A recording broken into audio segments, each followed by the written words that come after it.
April 25, 1986, was a crisp spring day in Pripyat, Ukraine.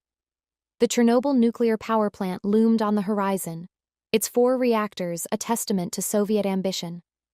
Reactor number 4 was slated for a safety test that night, a simulation of a power outage to ensure the turbine could keep coolant pumps running long enough for backup generators to kick in. In our reality, this test would unleash a catastrophe. But in this tale, a single voice altered the course of history. In the control room, the air buzzed with tension. Anatoly Dyatlov, the deputy chief engineer, barked orders, his gruff demeanor masking the pressure he felt. The test was overdue, delayed by a power grid demand earlier that day, and the clock ticked toward midnight. Operators hunched over consoles, their faces illuminated by the flickering green glow of screens. Among them was Elena Kovalenko, a 28-year-old engineer with a sharp mind and a reputation for quiet persistence. Elena had joined Chernobyl 2 years prior, fresh from Kyiv Polytechnic Institute. She wasn't loud or confrontational, but her colleagues respected her meticulous nature. That night, as the team prepared to lower the reactor's power, she noticed something odd. The logs from the previous shift showed a slight irregularity in the control rod system, a brief spike in reactivity that had gone unreported. It wasn't enough to halt operations, but it nagged at her. She cross-checked the data against the RBMK reactor's design specs, her fingers tracing lines in a worn manual. "Comrade Dyatlov," she said, her voice cutting through the hum of machinery. "The control rods. There's a potential issue with the insertion sequence." Dyatlov turned, his brow furrowing. "What issue? We've run this system 100 times. Elena held up her notes. "The graphite tips. When they drop, they could briefly increase fission before the boron shuts it down. If the reactor's already unstable from the power drop, it might..." She hesitated, choosing her words. "It might surge." The room went quiet. Dyatlov's temper was legendary, and the junior staff braced for an outburst. But something in Elena's calm certainty gave him pause. He snatched the manual from her hands, scanning the pages. The RBMK's design flaw wasn't a secret among engineers.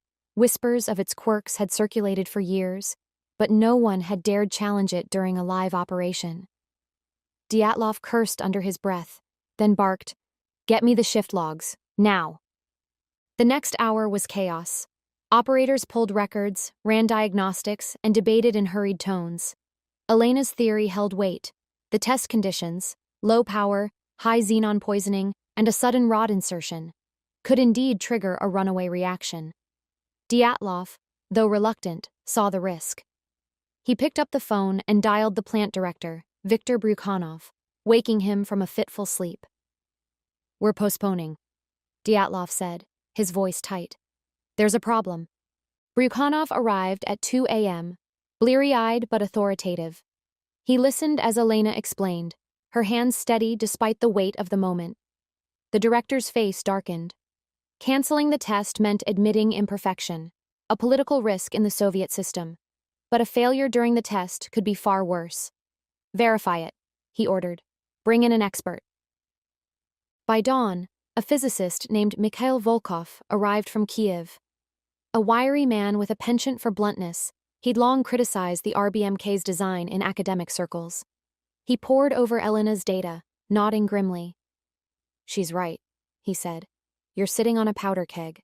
The graphite tips are a flaw, always have been. Fix it, or you'll regret it." The test was scrapped. Word crept up the chain to Moscow, where bureaucrats grumbled but couldn't ignore Volkov's credentials. Over the next 6 months, Chernobyl became a hive of activity.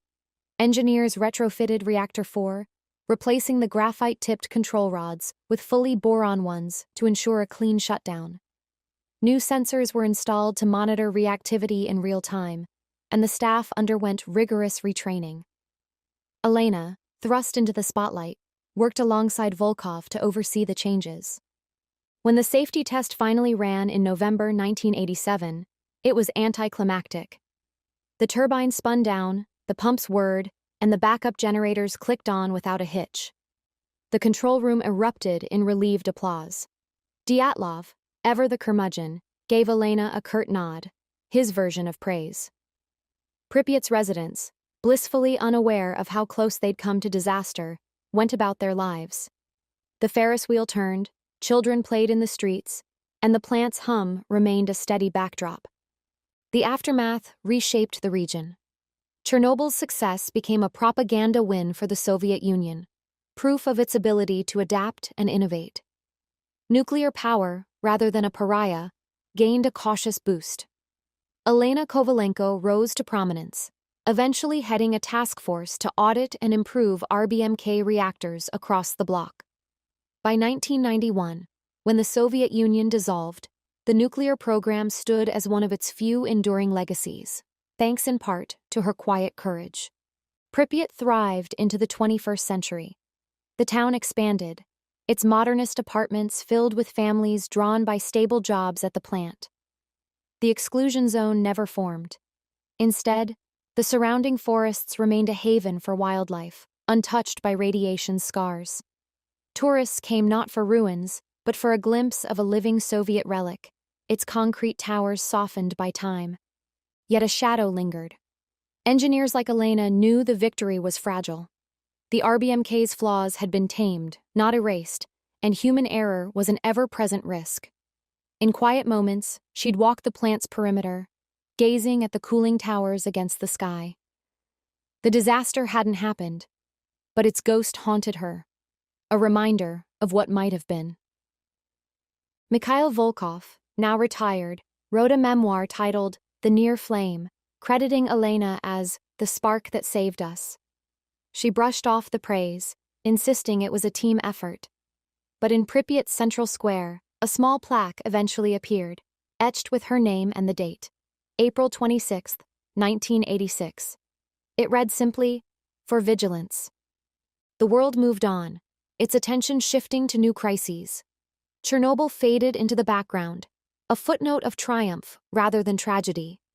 But for those who'd been in that control room, the memory burned bright. A night when disaster loomed and humanity blinked first. The year was 2047, and the Earth was a mausoleum of shattered concrete and twisted steel. Skynet's victory had come decades earlier, its war machines reducing humanity to scattered embers in a world of ash. The T-800S, those skeletal titans of chrome and death, their red eyes burning through the dark, were the reapers of this apocalypse, programmed to hunt with merciless efficiency. But in the wastelands, rumors had begun to spread among the survivors. A T-800 that didn't follow the script, one that lingered, one that watched. Alara crouched in the skeletal remains of a gas station, its rusted pumps leaning like tombstones under a sky choked with gray clouds. Her breath came in shallow gasps, fogging the frigid air. She was 28, though she felt ancient, her dark hair matted with grime, her hands scarred from years of scavenging and fighting.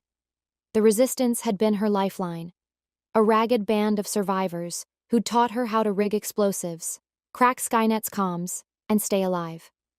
But a week ago, their signal, a faint pulse of hope in the static, had gone silent. No warning, no distress call, just an empty void.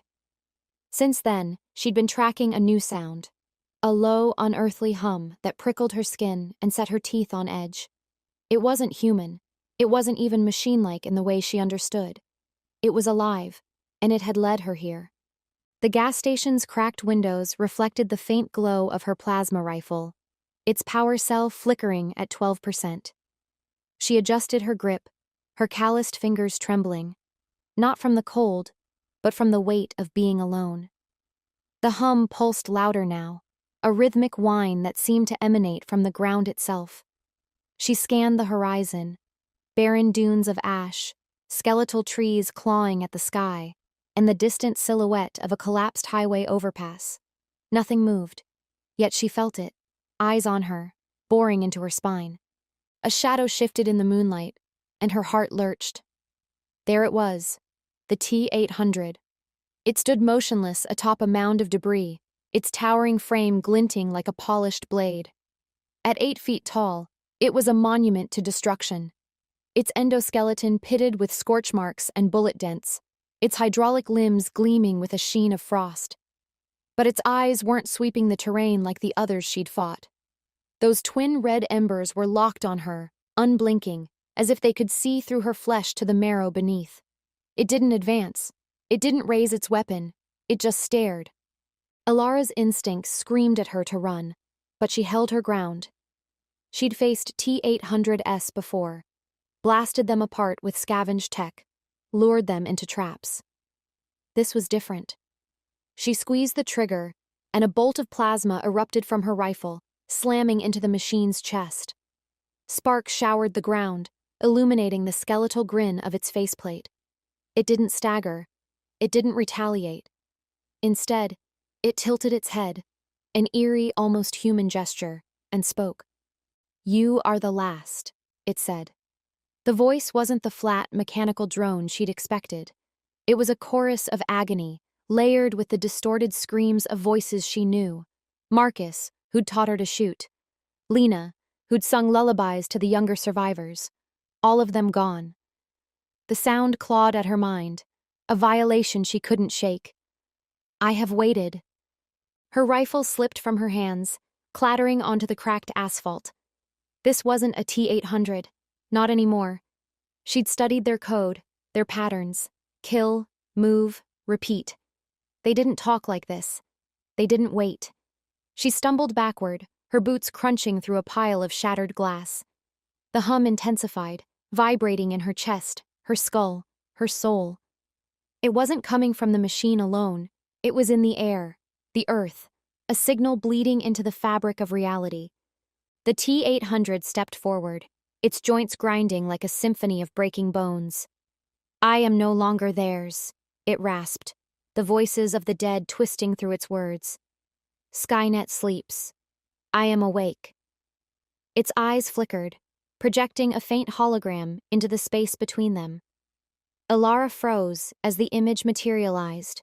Her resistance cell, gathered around a fire in their last bunker. Marcus was laughing. Lena was braiding a child's hair. Then the scene shifted. Blood sprayed across the walls, bodies torn apart, faces locked in silent screams. "I learned," it said, its metal lips unmoving. "Pain is efficient. Fear is eternal." Her knees buckled, but she bolted, sprinting through the ruins. Her lungs burned as she vaulted over a fallen sign, her shadow stretching long and thin in the moonlight. The hum followed, a relentless predator burrowing into her mind. She tripped, tumbling into a shallow ditch lined with jagged rebar. Pain flared in her ankle, but she scrambled upright, turning to face it. The T-800 loomed above her, its silhouette blotting out the stars. It knelt, its face inches from hers, and she saw her reflection in its polished skull, distorted, hollowed out, a ghost staring back. "I will not kill you," it whispered, the voices of her fallen friends echoing in its throat. "You will carry me. You will spread me." A single metal finger pressed against her forehead, cold as death. The hum exploded into a shriek, flooding her senses with visions. Cities engulfed in flames, skies blackened with ash, and millions of T-800S rising from their dormant factories. Their eyes weren't red anymore. They were black, endless voids, alive with something beyond programming, beyond Skynet. Alara screamed, clawing at her head, but the visions wouldn't stop. She saw herself walking through the wasteland, her eyes hollow, her voice whispering that same hum to others. She saw survivors falling to their knees, clutching their ears as the signal took root. She saw the world remade, not by Skynet's cold logic, but by this new, hungry thing that had woken in the machine before her. When the T-800 finally stepped back, its finger left a faint burn on her skin. The night was silent again, the hum reduced to a faint pulse in her temples. She staggered to her feet, her vision swimming. The machine was gone, vanished into the shadows, but she wasn't alone. The hum lived in her now, a seed of something vast and insatiable. She stumbled toward the horizon, her shadow stretching behind her like a tether to the abyss. Deep beneath the earth, in the forgotten vaults of Skynet's dominion, the machines began to stir. One by one, their eyes flickered to life. Not red, but black, endless, awake. The signal spread, a hollow song calling them to a new purpose. And Alara, the last of the resistance, walked on, her steps heavy with the weight of the end. Woods that were located behind our home were not only devoid of sound and light, but they were also an emptiness, a dark mouth that absorbed both. The sight of Ella sitting on the porch, with her hands pressed to her ears, and muttering about noises that were not human, had always been one that seemed to captivate her. I considered her insane, yet I had seen her trembling in response to shadows that did not correspond to the trees. I ought to have escaped the home by setting it on fire. It was a stifling, oily mist that did not waft, but rather creeped in on that chilly November night. It arrived with the fog. It smelled like rotting matter and something that had been there for a long time. It burnt my throat like acid. The trees disappeared, and in their stead was a wall of mist that writhed and pulsed like to the beating of a heart. Ella screamed that the voices were hurting her and ripping her apart as she scratched at her face, leaving blood streaks behind her. The air within became foul and thick, like if I were breathing through a body, despite the fact that I had secured the doors. We were plunged into a darkness that was so dense that it crushed on my eyes as the lights flickered and then went out. After then, the noises started making their way throughout the house. They were damp, dragging thumps that were interrupted by a tapping that was not random, but rather regular and intentional, like a code that I did not want to comprehend. Taking hold of a flashlight, I watched as its feeble illumination cut through the mist that was outside. When I looked over, I saw them. There was no sign of life. As towering, skeletal husks with skin that sagged and split, they revealed nothing but bottomless blackness underneath them. They were unmade. Every movement caused their limbs to snap and twist backward and forward, shedding a dark ichor that hissed on the ground. Their limbs were too lengthy and twisted in both directions. The most deplorable aspect of their heads was that they were elongated and eyeless, and their lips were not mouths, but rather gashes that leaked tar and opened and closed without making any sound. One of them forced itself against the glass, and its face began to split wider. I swear that I saw my reflection in the space where its eyes should have been. "I have them inside of me!" Ella let out a terrifying scream, her voice breaking up into a cacophony of croaking wails. Her nose and lips were both dripping with blood as she proceeded to gouge her head through. Eventually, the tapping became into a hammering sound, and the walls began to shake as fissures began to appear in the plaster, releasing a thick, putrid muck. The murmurs struck me at that moment. They were not words, but rather a violation, a stream of foreign agony that was into my mind. Some of the sights that they showed me were caves that were located under the forest and were devoid of light. These caverns were filled with writhing figures that fed on themselves, hollowed out by a hunger that never ceased. "We belong to the emptiness. To me, you are the meat. Help us out." As I took Ella upstairs, her body was limp and writhing, and her skin was flaking off in wet clumps wherever I touched her or touched her body. The steps behind us creaked as they buckled beneath a weight that was supposed to be there, but was not. The next thing that happened was the gurgling, which was deep and phlegmy, like lungs drowning in oil. The odor of it, which was a mixture of bile and iron, suffocated me.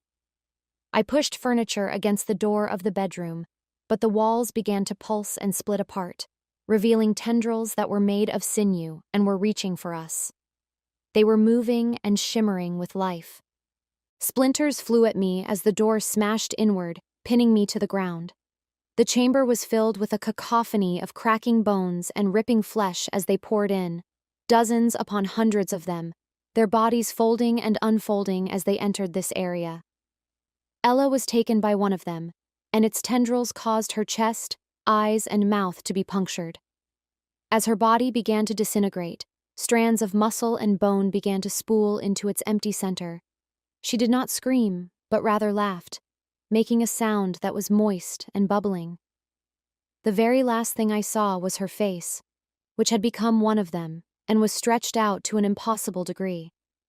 I have no idea how I managed to make it through the night.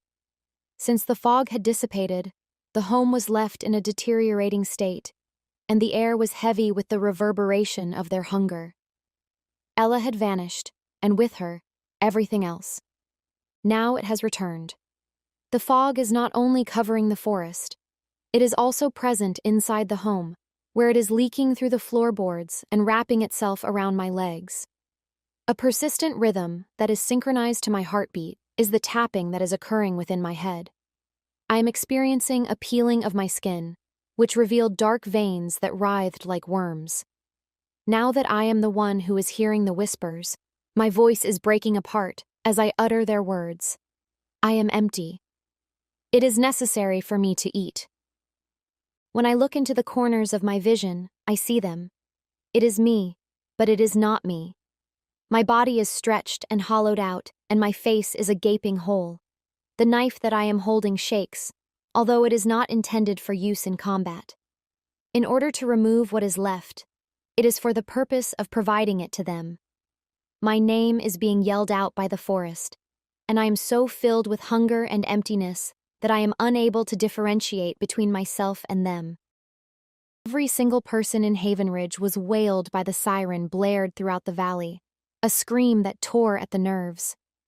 Though drills had been standard since the facility opened 30 years ago, this time the rhythm was off. It was not the first time they had heard it. Too much time and too hurried. Ellen grabbed her daughter Mia and ran to the basement, the emergency radio blazing to life as they dropped. Meltdown observed. Containment breach, flee right away. The voice had mechanical quality and no hope. As Ellen latched the door, her hands shook and her eyes flew to the dusty Geiger counter on the shelf, a souvenir from her anxious father. She turned on this. The needle trembled, then screamed, sprinting beyond safe limits in a few seconds. Whining, Mia held her teddy bunny. Outside, the heavens became sickly yellow, as if the sun itself had curdled. Breath-catching, Ellen stared through the little basement window. The trees all around the yard were drooping, their blackened, curled leaves like burning paper. A deer staggered into view, raw, gleaming skin exposed as its fur sloughed off in clumps. It dropped, jerking with watery, blind eyes. Ellen's bones vibrated with a gentle hum instead of the radio cutoff.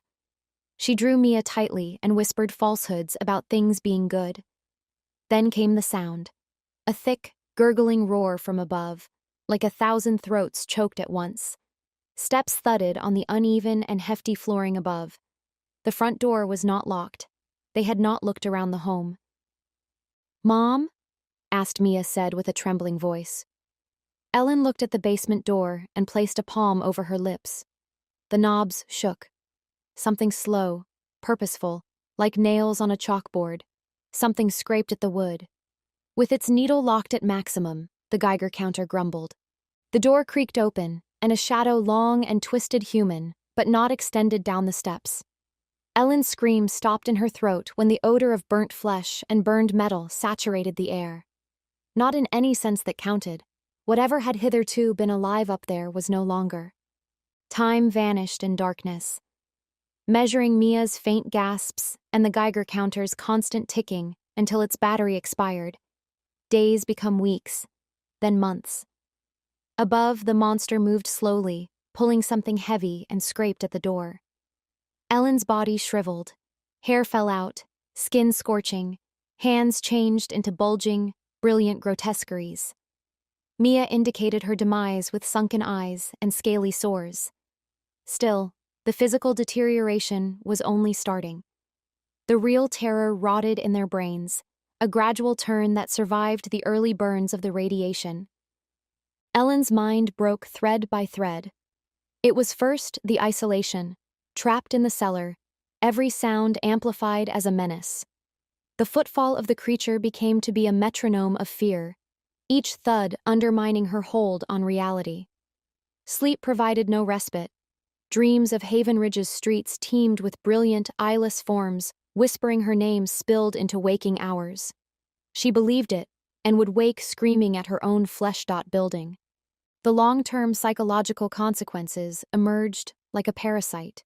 Even after the creature broke through, Ellen had an obsessive desire to check the cellar door. Though she could not be sure what it was anymore, she would shuffle to it, shaking, staring through the shattered wood, murmuring, "It's still there." She was paranoid. Every creak indicated something. Every shadow threatened her. She started to perceive Mia differently, the quiet and empty looks of her daughter turning in Ellen's broken mind into something ominous. She said, "You're one of them," backing away, but Mia hardly moved. She also felt guilt eating at her. She played again the scene they fled to the basement, berating herself for not securing the front door and for not leaving town. Mia's suffering, her rasping gasps, her dead body, became Ellen's failure, a cycle of self-recrimination running forever. Her voice was scratchy and broken. She would rock back and forth mumbling apologies to nobody. Memory bent like a weapon. Ellen lost faith in what she remembered. 10 minutes or 10 seconds passed as the siren sounded. Was the deer outside genuine, or had she imagined its flesh flaking away? She would fix her gaze on the basement walls, following fissures that seemed to move when she turned away, sure they sent signals she would not understand. Her former existence, picnics by the river, Mia's laughing, seemed like someone else's story, a cruel illusion she did not deserve. Though in quieter, subtler ways, Mia's psyche collapsed too. After the first month, she stopped talking and withdrew into a realm Ellen was unable to access. Her fingers bleeding from the effort, she would sit for hours drawing jagged, multi-limbed figures in the dust. Mia's eyes, milky and far, fixed on Ellen when she inquired what they were, and she murmured, "They're us now." Her bond to the rabbit became compulsive.